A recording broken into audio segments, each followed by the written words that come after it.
Oi, gente, tudo bem com vocês? Estamos começando a edição desta semana do programa Brasil Consciência, uma realização do SINDCT, o sindicato que representa os servidores públicos federais do INPE, do DCTA, do CEMADEM e da Agência Espacial Brasileira.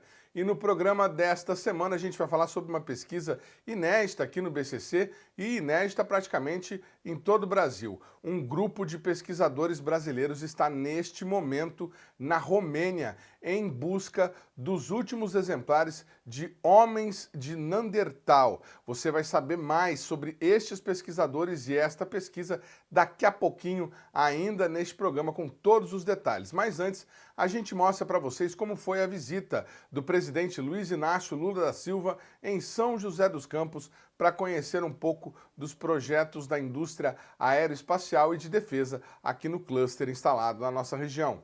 Veja.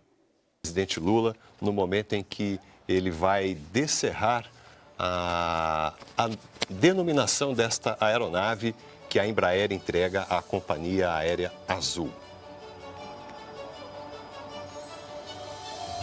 A primeira-dama, Janja Lula da Silva, também participa dessa cerimônia. Ao lado também do presidente Lula, autoridades e representantes da Companhia Azul. Tá aí, Azul e Embraer, Orgulho do Brasil, é o nome que leva esta aeronave que a Embraer entrega à companhia. É a única companhia aérea nacional a utilizar este avião de última geração da Embraer. Conforme a tradição, o presidente da República fará o batismo da aeronave Azul e Embraer, Orgulho do Brasil.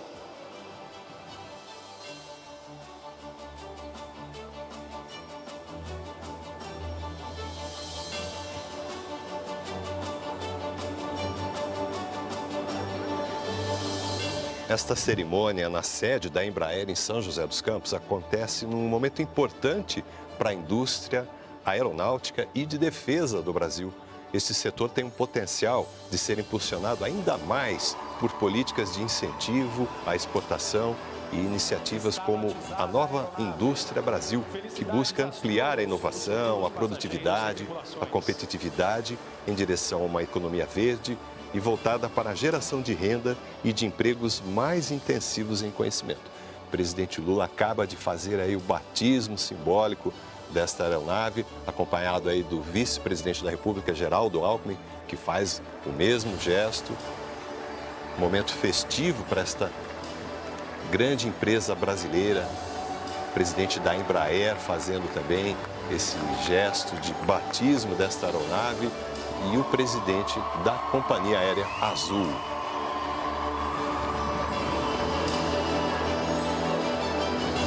Em 2023, para termos uma ideia, a Embraer entregou 13% a mais de aeronaves em comparação com o ano anterior. Agora é a vez da primeira-dama, Janja Lula da Silva, também batizar esta aeronave.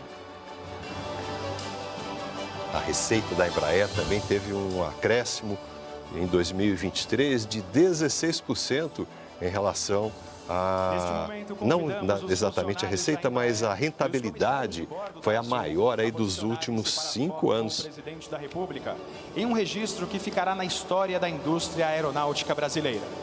Este momento de crescimento da Embraer não é por acaso, era algo que já estava previsto, vem acontecendo depois de um crescimento robusto de entregas que a empresa vem realizando. São contratos com países de praticamente todos os continentes do mundo, saltando de 8 para 18 jatos entregues só no ano passado. Esse número de entregas representou o melhor primeiro trimestre da unidade em 8 anos e mais do que dobrou em relação ao mesmo período do ano anterior. Na aviação comercial, por sua vez, as entregas ficaram estáveis em 7 aeronaves. Cada vez que a Azul decola, a gente tem orgulho de ter uma aeronave que está fabricada aqui neste país. E com certeza a parceria que é a longa data entre a Azul e a Embraer é a nossa parceria mais importante que nós temos. E nós temos uma amizade muito grande entre a Azul e a Embraer. Então, gostaria de reconhecer o trabalho que vocês fazem. Mas estamos aqui hoje para celebrar a parceria que nós temos com a Embraer, porque só este ano nós vamos pegar 13 dessas lindas aeronaves que nós vamos contratar um monte de gente aqui em Brasil e nós vamos investir 3 bi de reais em só aeronaves do Embraer.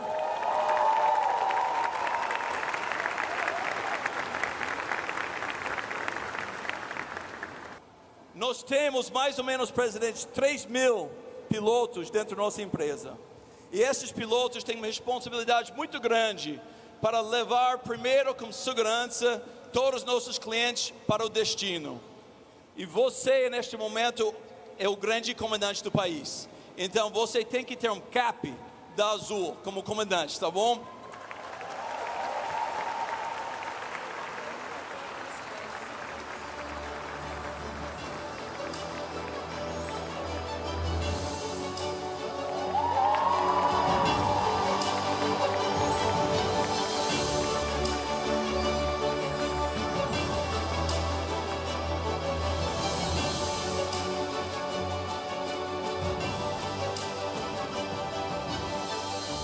Um país que tem uma Embraer, um país que tem uma cidade como São José dos Campos, um país que tem uma Azul, um país desse não pode pensar pequeno e não pode sonhar pequeno. Se a gente sonha pequeno, eu disse hoje à tarde, a gente nem lembra do sonho quando a gente levanta. É preciso sonhar grande. Se o Osiris não tivesse pensado grande, a gente não teria a Embraer.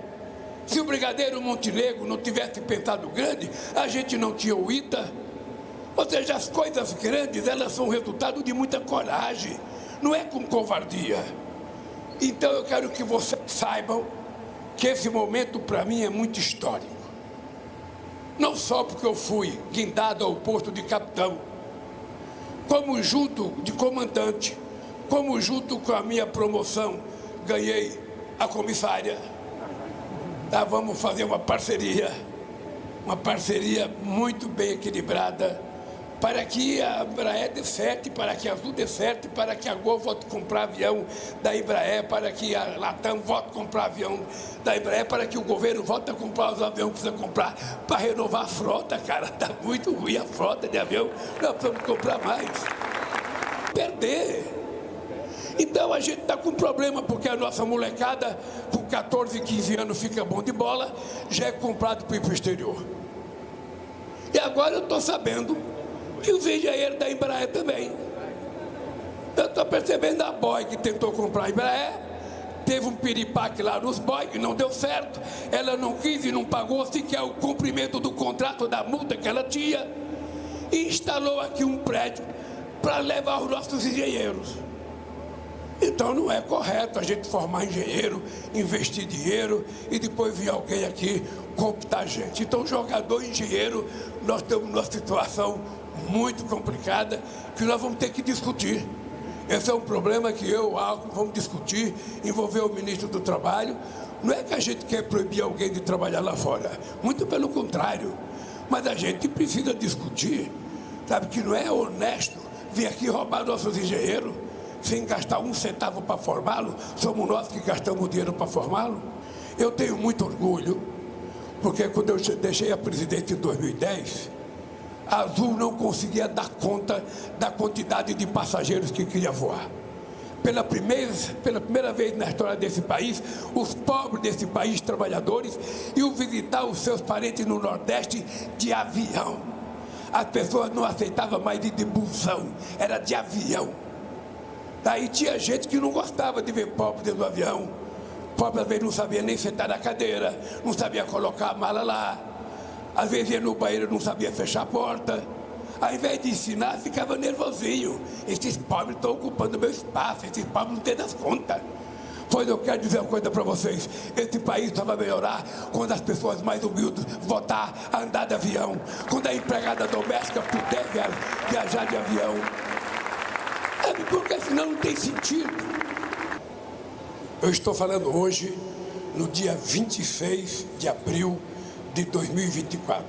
Guarda essa data, porque quando for dia 26 de abril do ano que vem, eu vou fazer uma avaliação do Brasil, de como é que ele está.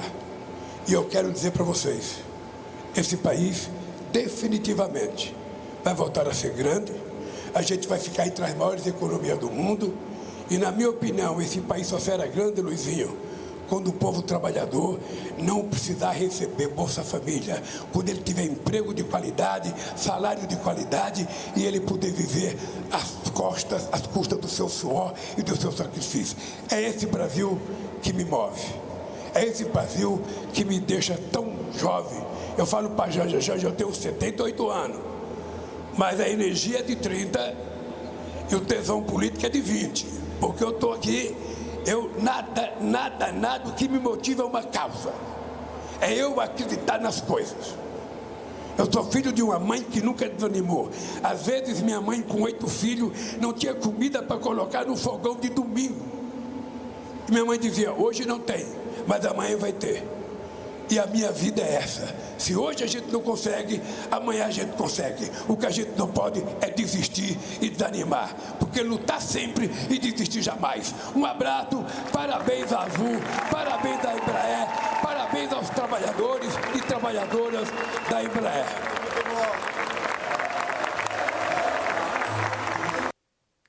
E por falar em Embraer, a empresa brasileira líder do mercado de aviação, que quase foi vendida a preço de banana para a Boeing, confirmou mais um voo alto no mercado internacional de tecnologia de mobilidade aérea. A subsidiária que fabricará os eVolts, os veículos voadores da Embraer, os carros voadores da Embraer, confirmou mais um pedido de compra. Dessa vez, os clientes são japoneses. Veja. A Iver Mobility, uma subsidiária da Embraer, assinou uma carta de intenção de vendas para a Air-X, do Japão, para até 50 aeronaves elétricas de decolagem e pouso vertical, os carros voadores chamados eVolts. A Air-X é considerada a maior empresa pública de serviço de fretamento de helicópteros do país asiático. Neste primeiro momento, foram feitos 10 pedidos firmes deste tipo de aeronave, com direitos de compra de outras 40. Segundo a companhia, o pedido deve impulsionar o desenvolvimento contínuo da região. Atualmente a Air-X é considerada uma das pioneiras em mobilidade aérea do Japão, sendo uma das únicas a oferecer uma solução completa de serviços de fretamento público.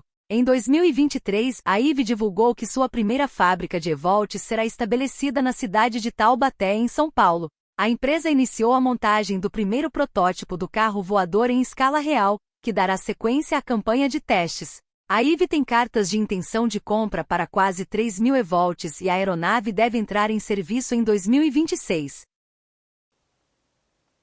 O programa Brasil Consciência vai para um rápido intervalo e, na sequência, você conhece a pesquisa brasileira que foi à Europa em busca dos últimos homens de Neandertal. Um instante só, não saia daí.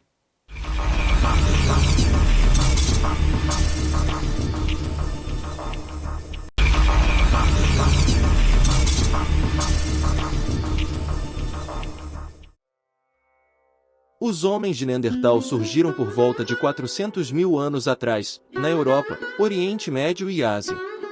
Eles coexistiram com os humanos modernos, Homo sapiens, mas por volta de 40 mil anos atrás, os Neandertais desapareceram. Acredita-se que sua extinção foi resultado de uma combinação de fatores, incluindo competição por recursos e mudanças climáticas. Os Neandertais eram robustos e adaptados ao clima frio. Tinham corpos baixos e fortes, com ossos espessos. Sua cabeça era grande, com um rosto largo e nariz proeminente, adaptado para respirar ar frio e seco.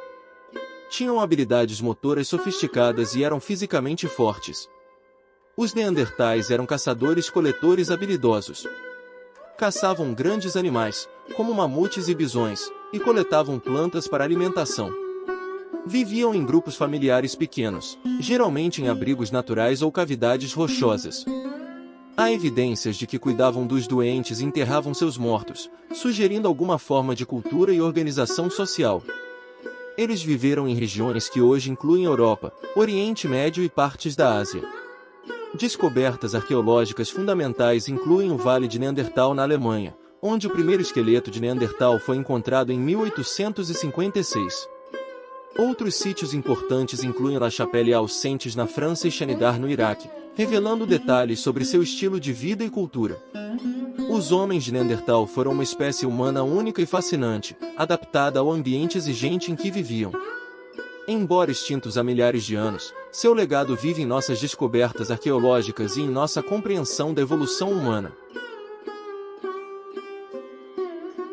Muito bem, amigo do programa Brasil Consciência, nós estamos de volta para falar agora sobre a pesquisa que nós divulgamos aqui no nosso programa de hoje, a pesquisa brasileira, uma expedição brasileira neste momento na Romênia em busca dos últimos homens de Neandertal. Essa expedição está sendo chefiada pelo pesquisador Walter Neves, que é o coordenador do projeto lá do Instituto de Estudos Avançados da USP. Tem também o André Strauss, que é da USP, do Museu de Antropologia, o Giancarlo Scardia, que é da Unesp de Rio Claro, e o Clóvis Monteiro, que também é do Instituto de Estudos Avançados lá da USP. Muito boa tarde, obrigado por vocês terem atendido. Boa tarde na Romênia, 18 horas lá neste momento, meio-dia aqui no Brasil. Eu começo perguntando para vocês como foi que o Instituto de Estudos Avançados, como foi que o grupo de vocês estabeleceu contato com esses pesquisadores aí da Romênia para montar esse projeto. Por que vocês ingressaram nessa jornada? Boa tarde. Bom, por incrível que pareça, em 2019, não sei se você já ouviu falar num sítio chamado Dmanisi, na República da Geórgia, né? É considerado talvez o sítio mais importante na evolução humana no momento, né? E eles têm uma escola de verão. É muito comum na nossa área, quando você tem uma grande escavação num sítio-chave, você transformar as escavações num sítio-escola, né? E eu fui participar dessa escola de verão, dando um curso de evolução humana à noite para os alunos, né? De dia eles escavavam e à noite eles tinham aula comigo de evolução humana.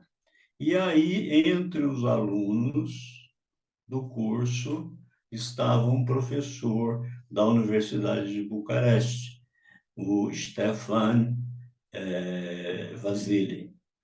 E aí teve o curso e tal, não sei o quê, continuamos em contato, né? E tudo estava programado para nós estabelecermos uma missão brasileira lá na República da Geórgia, próximo ao Mar Morto, ao Mar Negro, né? Onde tem as regiões kársticas lá da Geórgia, né? Mas os georgianos ficaram nos enrolando 3 anos, aí eu me enchi, né? Até porque eu não tenho mais muitos anos de atividade pela frente, eu tenho pressa. E aí eu entrei em contato com o Stefan e perguntei a ele se haveria espaço, vamos dizer, político, acadêmico, né, de se estabelecer uma missão aqui no karst da Romênia, né? Que, na verdade, é só o outro lado do Mar Negro. E ele, muito solicitamente, entrou em contato com 2 arqueólogos aqui da Romênia. E aí começamos as tratativas, que foram muito rápidas, muito pouco burocráticas, né? Desde sempre, desde o começo, eles se mostraram extremamente welcoming, né? Então, aí começou essa ideia. Era para nós termos começado esse projeto em outubro do ano passado, mas a FAPESP atrasou muito em liberar os recursos, de maneiras que nós só podemos começar agora, no final de abril, começo de maio. Então, essa é a história de como é que a coisa aconteceu. E tanto lá do lado da Geórgia quanto aqui do lado da Romênia, né, o que você tem basicamente é uma ocupação neandertal que chega aí até por volta de 40 mil anos, né, e logo em seguida, ou até contemporaneamente, chega o Homo sapiens, né, que aí, até onde sabe, substituiu o Homo neanderthalensis. Aqui na Romênia, nessa região, quer dizer, na Romênia como um todo, né, os sítios, no geral, estão datados aí, tem algumas exceções, mas estão datados aí entre 40.000 e 60.000 anos, né? Porque nós estamos interessados justamente nesse The Flash and the Crash Days, né, de encontro entre Neandertais e Sapiens. Nós sabemos que eles se encontraram porque nos 3 crânios que já foram encontrados aqui na Romênia, crânios de Homo sapiens, até hoje nunca foi encontrado nenhum crânio de Neandertal, né? A extração de DNA fóssil mostrou que eles realmente, digamos assim, furunfaram, né, com os neandertais. Então, esse é um lugar, eu acho um lugar estratégico para a gente trabalhar essa coisa dos últimos neandertais, a chegada do Homo sapiens e essa troca gênica entre essas duas espécies. Agora, por que vocês escolheram a Romênia? Por que essa localização? Tem alguma coisa a ver com o trajeto que era estabelecido para fazer a migração da África para a Europa? Olha, nossa, eu tenho que ser muito sincero com você, né? Um dos problemas sérios na paleoantropologia é te darem espaço para você trabalhar, né? O Brasil não tem tradição nenhuma em paleoantropologia, né? Podemos dizer que a paleoantropologia no Brasil começou com o nosso projeto na Jordânia em 2013, né? Claro que nós estamos tentando também encontrar, digamos assim, cunhas, né, de espaço político acadêmico na África para eventualmente estabelecer uma missão lá também. Mas aqui, é como eu disse para você, né, a gente se sentiu muito bem-vindo. Então, juntou, por um lado, essa idiosincrasia de que o homem moderno que saiu da África passou pelo Oriente Médio, né, para ir para a Europa Ocidental, ele necessariamente passou pelos Balcãs, né? Então tem esse atrativo. E o outro atrativo é que as portas se abriram e temos tido todo o espaço político acadêmico para trabalhar aqui, entendeu? Porque a paleoantropologia é uma guerra de egos e de estrelas e de donos de fósseis e de regiões, né? Então, é muito difícil, às vezes, você botar o pé num determinado país, porque não tem espaço político para isso. Juntou a fome com a vontade de comer, então. Além de ser um país que se mostrou receptivo à missão de vocês, ele ainda está nesse, digamos, caminho da migração do Homo sapiens da África para a Europa. Bom, a gente estava conversando... Pois não? E o fato de que a gente já sabe, pelo DNA fóssil, que houve cruzamento na Romênia, né? Então, isso também é um dado que foi extremamente atrativo, né? Então, embora ninguém tenha encontrado ainda um crânio de Neandertal aqui, a gente sabe que eles estavam, né? Porque senão eles não teriam trocado genes com os Homo sapiens. Perfeitamente. Bom, a gente estava conversando em off, né, professor, que está tendo bastante trabalho nesses momentos. Vocês estão aí desde o dia 21 estabelecendo os primeiros contatos, questões formais, acordo, e também verificando cavernas onde vocês devem fazer a prospecção e tentar identificar, encontrar ossadas, o que for, desses nossos ancestrais. Como é que está o desenvolvimento desse trabalho nesse momento? O que vocês estão fazendo efetivamente? Voo de helicóptero, caminhada em loco? O que está acontecendo nesse momento? Ok. Então, a gente começa sempre do zero. Primeiramente, conhecer o território. Aqui estamos num bloco de calcário muito expandido, uns 5 quilômetros de comprimento, que formou esse vale muito íngreme.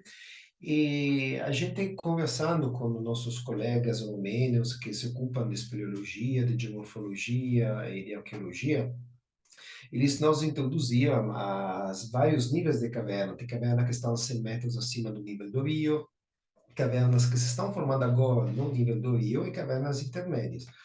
Então, o primeiro passo para escolher onde jogar a nossa ficha é conhecer o território. Então, a gente passou uns 5 dias mapeando e visitando todas as cavernas. A gente já fez um inventário de 30, no total são 122, mas não todas são interessantes, ou pelo menos por enquanto.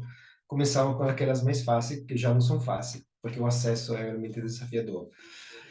Doutor Giancarlo, só para confirmar, Sim. são 122? No Vale foram inventariadas nos censos do Instituto de Espeleologia da Romênia 122 cavernas organizadas em 4 níveis que vão de 0 até 100 metros acima do rio atual.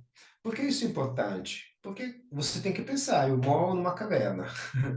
Imagina pegar água 100 metros abaixo todos os dias, tem que ter uma fonte, tem que ter assim, tem um estilo de ocupação, realmente os arqueólogos conhecem isso melhor que eu.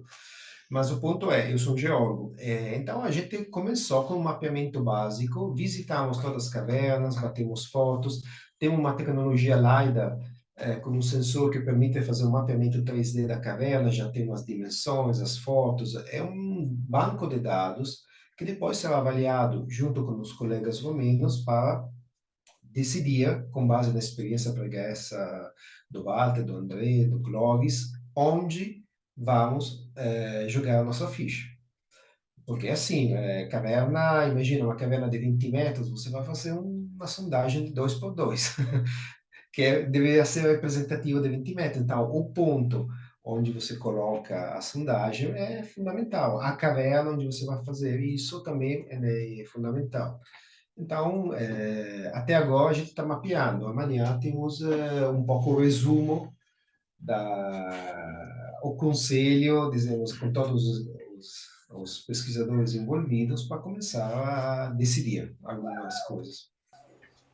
E vocês vão fazer o quê? Vocês vão escolher 3, 4, 5 cavernas e aí vocês vão fazer escavações tentando encontrar alguma coisa que mostre a presença deles? Isso. Eu sou arqueólogo da equipe do Museu de Arqueologia e o objetivo é justamente identificar pelo menos 2 cavidades novas, porque, veja, a equipe romena já trabalha aqui no Vale desde 2014. Então, agora mesmo, nessa última semana, a gente pôde participar, junto com eles, da escavação de uma caverna que chama Abri 122, onde tinham níveis musterienses. Então, a gente participou da escavação de uma ponta de Levallois, a gente teve esse privilégio, né, de estar, até para entender os métodos, para a gente conseguir convergir num protocolo arqueológico binacional para essas etapas de escavações que vão ter início no ano, em agosto agora de 2024. Então, hoje, por exemplo, a gente andou o vale inteiro, visitamos tranquilamente mais de 20 cavernas, né?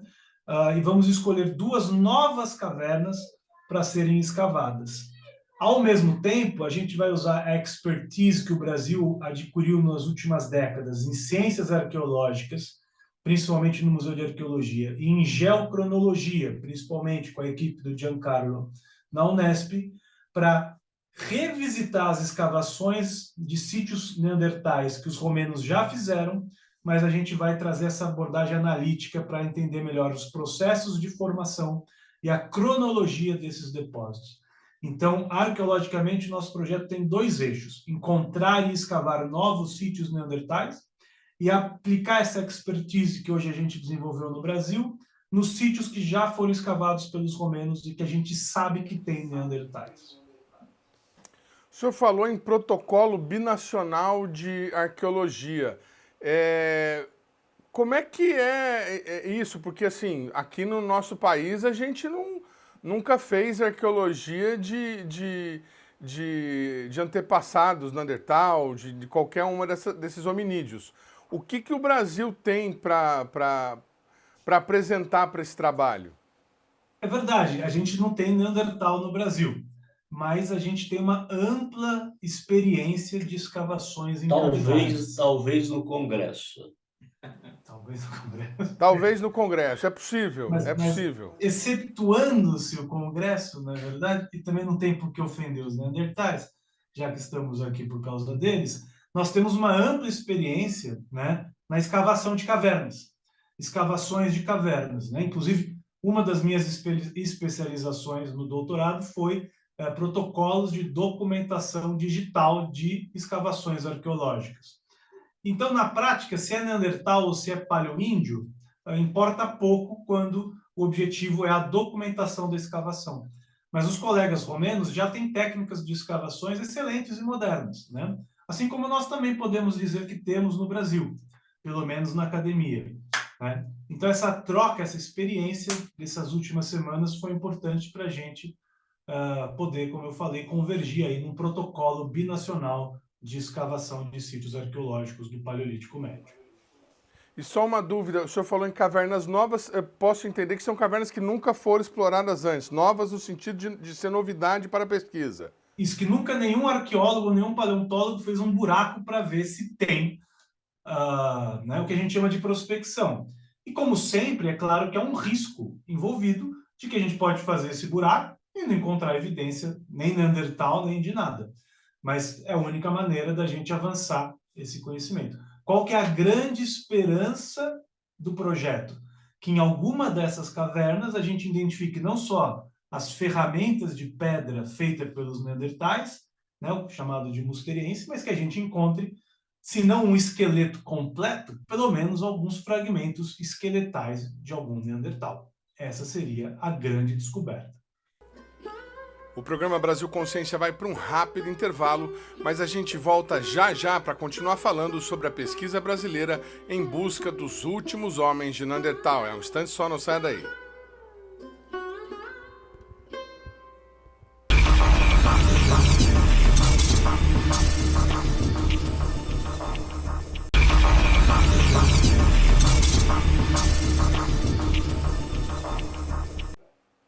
A ciência brasileira viveu recentemente uma polêmica, a gente relatou aqui, sobre a retomada de um fóssil arqueológico de um dinossauro, não vou me lembrar do período, que foi apelidado vou lembrar o nome dele aqui agora, Bira. Seria o dinossauro brasileiro que estava em poder de um museu na Alemanha. Isso foi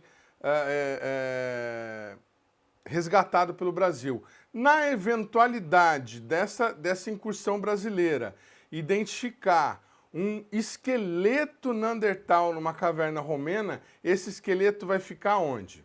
Na Romênia. Na Romênia, claro. Romênia. Hoje não há espaço, não há nenhum espaço mais para essa coisa de você, só porque você escavou num país, encontrou alguma coisa, trazer aquilo para o seu país, né? E nem seria o caso, né? Porque aqui na Romênia eu não tenho notícia de nenhum museu que pegou fogo, né? E aí no Brasil nós temos. Então é claro que isso está muito melhor, é muito mais seguro que esse material se mantenha aqui do que levar para o Brasil, né? Mas mesmo que não fosse essa idiosincrasia, não é? Hoje os materiais que você escava na Etiópia fica na Etiópia, os materiais que você escava no Quênia fica no Quênia e assim por diante. Então não há nenhum. O que pode acontecer é a gente fazer uma réplica desse esqueleto e levar uma réplica para o Brasil, né? E é perfeitamente legítimo você fazer pesquisas sobre réplicas de primeira geração, né? Senhor, perdoe a provocação, mas era digamos, uma escada para a minha próxima pergunta. Alguém que está nos assistindo nesse momento pode falar assim, mas para que o Brasil está investindo dinheiro em pesquisar Neandertal, que saiu da África e foi lá para a Europa e não tem nada a ver com a gente aqui? Olha, as pessoas não têm fome só de comida. Esses 45 anos que eu tenho trabalhado com evolução humana, inclusive investindo grande parte do meu tempo em divulgação científica para o grande público, né? Ficou claro para mim que as pessoas têm tanta fome de conhecimento quanto fome de comida, né? E uma das coisas que é absolutamente universal é o interesse das pessoas de reconstituir a história da nossa espécie no planeta, né? Então, assim, a nossa pesquisa não coloca comida na mesa do povo, né? Mas nós, digamos assim, saciamos essa sede de conhecimento que todos temos, desde da mais simples pessoa que vive na favela, às pessoas que vivem nos grandes edifícios dos jardins, né? Então, assim, muito pelo contrário, é importante. Existe uma coisa na política internacional que se chama soft power, né? O Brasil já tem um grande soft power, né?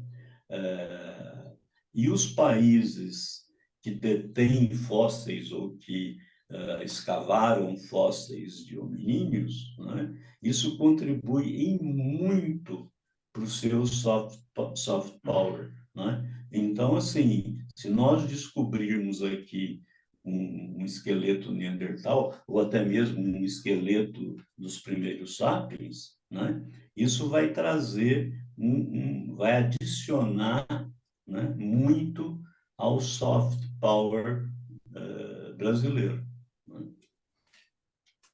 Muito bem. Além disso, imagino, né, como o senhor colocou no comunicado a respeito da viagem, consolidar aí uma paleontologia forte e competitiva para o país. Para que o nosso telespectador que está nos assistindo, que não tem obrigação nenhuma de saber como é que é feito, como é que vocês chegam lá? Vamos imaginar que vocês acharam lá um fêmur.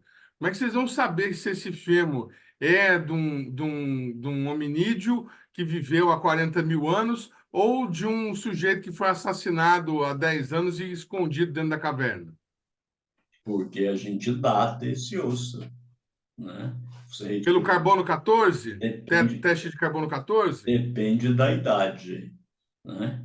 Agora, isso eu deixo para o Giancarlo, que a seara do Giancarlo é exatamente geocronologia, né? O ponto principal é que existem muitos métodos e, dependendo do contexto, você escolhe ou experimenta vários métodos, um método só, que são os mais adequados. Depende muito da antiguidade mesmo do fóssil e talvez do material que você tem à disposição. Por exemplo, os ossos, todo mundo sabe que é uma matéria orgânica e pode ser datado com o carbono 14. Mas a pergunta é, quanto velho ele pode ser? O carbono 14 não data objetos mais antigos que 50 mil anos. E, às vezes, pode ser contaminado mesmo pela chuva de ácidos úmicos que penetram no osso e pode produzir uma poluição da idade. Então, pode funcionar, não pode funcionar porque foi poluído, ou pode o osso ser antigo demais. E aí a gente o que faz?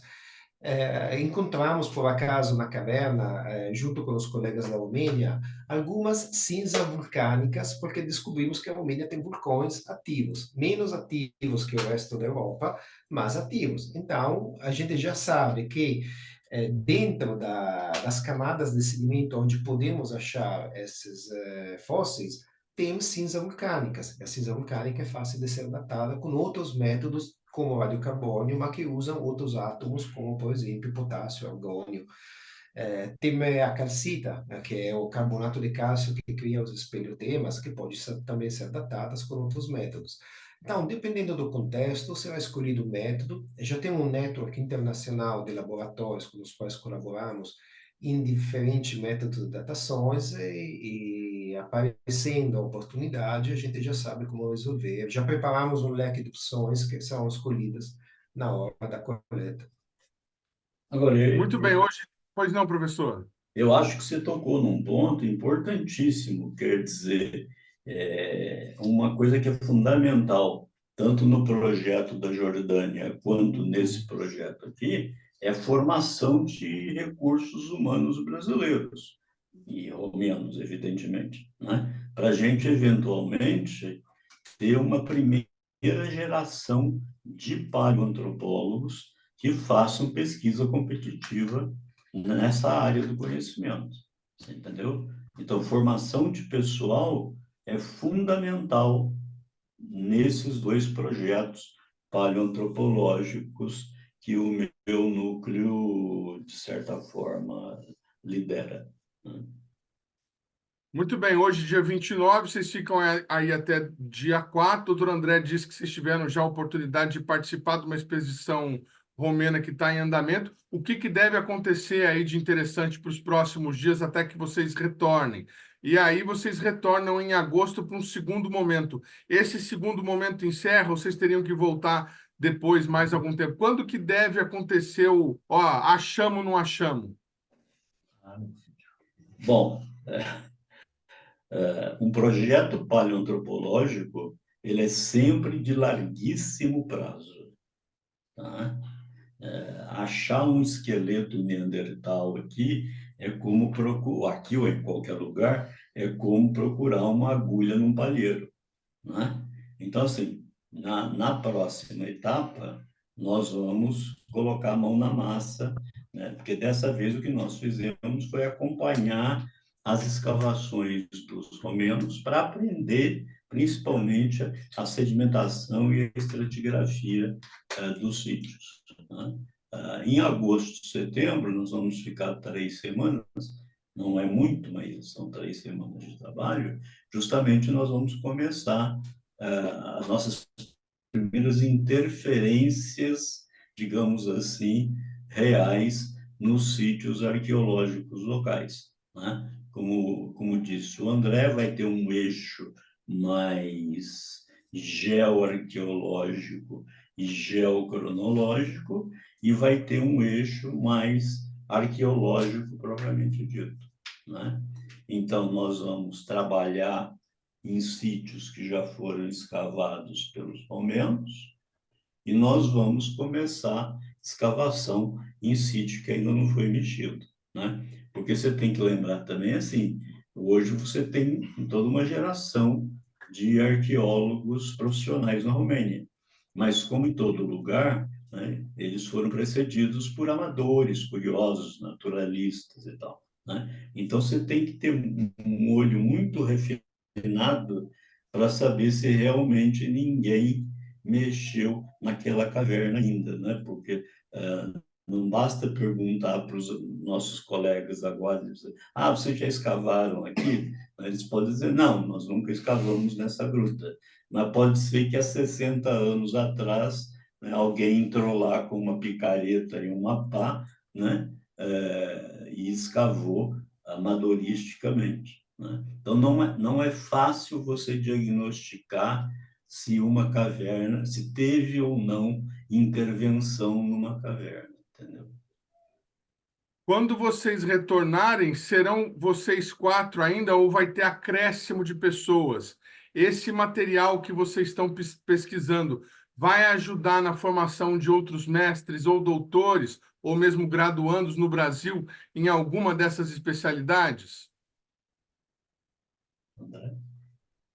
Não, a nossa equipe vai se aumentar, né? Em agosto a gente vai ter o Augusto Aula, que é um dos maiores especialistas da América Latina em formação e desenvolvimento de cavidades, de caverna. A gente vai ter o Rodrigo Elias de Oliveira, que é um pós-doutorando do Museu de Arqueologia e Etnologia, que é o maior especialista em exumação de remanescentes humanos de contextos arqueológicos do Brasil. E vamos ter a professora Ximena Villagrán, que é especialista em geoarqueologia. Então a gente já vai vir com um time, além de alguns alunos da Universidade de São Paulo, né? Então a gente já vai vir com um time mais completo, né? Já vai vir com a infantaria para entrar com tudo para poder assumir com um certo protagonismo a coordenação desses processos, né? E a ideia é justamente que a partir desse trabalho a gente possa gerar dissertações de mestrado, teses de doutorado, por um lado, dos alunos brasileiros, mas também trazendo os romenos para fazer doutorado na USP, por exemplo, né? Porque eu acho que um dos aspectos, quando você perguntou antes, né, de qual que é a relevância de uma equipe brasileira vir para a Romênia, né, um aspecto central da internacionalização que é tão almejada pelas nossas universidades, particularmente no estado de São Paulo, né? Então não tem nada mais estratégico e mais eficaz para promover essa internacionalização institucional do que uma missão arqueológica ou antropológica. Porque a gente passa aqui 15, 20 dias, a gente literalmente dorme com os nossos colaboradores internacionais, quer dizer, é outro grau de relação que se estabelece. Tanto é assim que na França, para você ter uma ideia, quem financia as expedições arqueológicas não são as universidades, é o Ministério de Assuntos Estrangeiros, né? Porque eles têm a clareza do valor estratégico dessas iniciativas. Que é o soft power que eu mencionei. E por isso que eu espero que no futuro próximo a FAPESP crie uma linha de financiamento que seja específica para as demandas que uma expedição dessa natureza tem. Porque no fundo a gente acaba fazendo das tripas corações, dando um jeito de usar os recursos dentro das regras, muitas vezes pondo dinheiro do próprio bolso, né, para algo que é tão importante que certamente mereceria um financiamento dedicado por parte das nossas agências de fomento. Por exemplo, essa questão de você envolver aluno, né? A FAPESP não custeia passagem e diária para alunos de graduação virem participar dessa pesquisa. Que pena, então, não? ainda existe então ainda existe um preconceito muito grande em se investir na prática, né, em alunos de graduação. Mesmo com aluno de pós-graduação, isso é muito complicado, né? Então, as agências brasileiras custeiam, basicamente, passagens e diárias de pesquisadores e de professores que já estão institucionalizados. Isso é um tremendo gargalo para formar alunos brasileiros no exterior, em pesquisas no exterior. Muito bem, olha, Pois não. Não, o ponto crucial é que você nunca sabe de onde nasce uma boa ideia, mas para ter um terreno fértil, precisa abrir os horizontes. E o único jeito de abrir o horizonte é trazer para o Brasil conhecimentos que aleatoriamente ou deterministicamente você pode encontrar no exterior. Valorizando a tal ideia, você começa a desenvolver novos assuntos. Essa é a pesquisa básica que faz a formação. Você está jogando sementes num terreno fértil. Mas esse terreno fértil não pode ser um terreno endogênico, onde tudo é autorreferencial, e você acaba sempre trabalhando e pensando dentro da sua caixinha. A oportunidade destas pontes internacionais nós criamos principalmente para a formação de recursos humanos, que haja uma mentalidade mais abrangente, até falar uma outra língua, até ver uma outra cultura, até ver como outras pessoas fazem o seu mesmo trabalho. Porque é fundamental. É difícil dizer onde isso vai daqui a 10 anos, mas com certeza vai dar resultado positivo. Há amplas estatísticas na Europa sobre o programa Erasmus, por exemplo. O Ciências Sem Fronteiras foi muito criticado, mas não pela ideia, talvez pelo jeito que foi implementado. Mas eu, que fui aluno Erasmus nos anos 90, falava a mesma coisa. Por que mandar alunos em outros lugares da Europa? Porque somos a Europa. Na Europa, cada estado conversa uma língua diferente. Mandando uma geração em todos os outros estados, prepara. Estatisticamente, você vê que 20 anos depois, as pessoas que tiveram essa oportunidade alcançaram metas mais interessantes, estilos de vida de mais qualidade, porque não é só inteligência e preparação, é também educar as pessoas a um meio ambiente mais complexo, que não é o ambiente onde você nasceu. Então, é criar um ambiente de formação que seja mais internacional. Essa é a ideia fundamental dessas missões no exterior. Afirmar o soft power brasileiro, afirmar a ciência brasileira no exterior. Também o Brasil é capaz de fazer pesquisa de alto escalão, de world class research, e também oferecer uma oportunidade para os nossos alunos de beneficiar disso. Muito bem, eu agradeço imensamente a participação de vocês aqui no programa Brasil Consciência. A gente raramente fala desse assunto, então é um prazer tê-los recebido aqui. Desejo um sucesso para vocês aí nessa primeira incursão. Falamos com o professor Walter Neves, com o André Strauss e com o Giancarlo Scadi. O Clóvis Monteiro está ali atrás. Dá um tchau, Clóvis, para você provar para a família que você está aí mesmo, não está fazendo bobagem. Um abraço para vocês e sucesso, viu? Obrigado, abraço, tchau, tchau. Tudo de bom.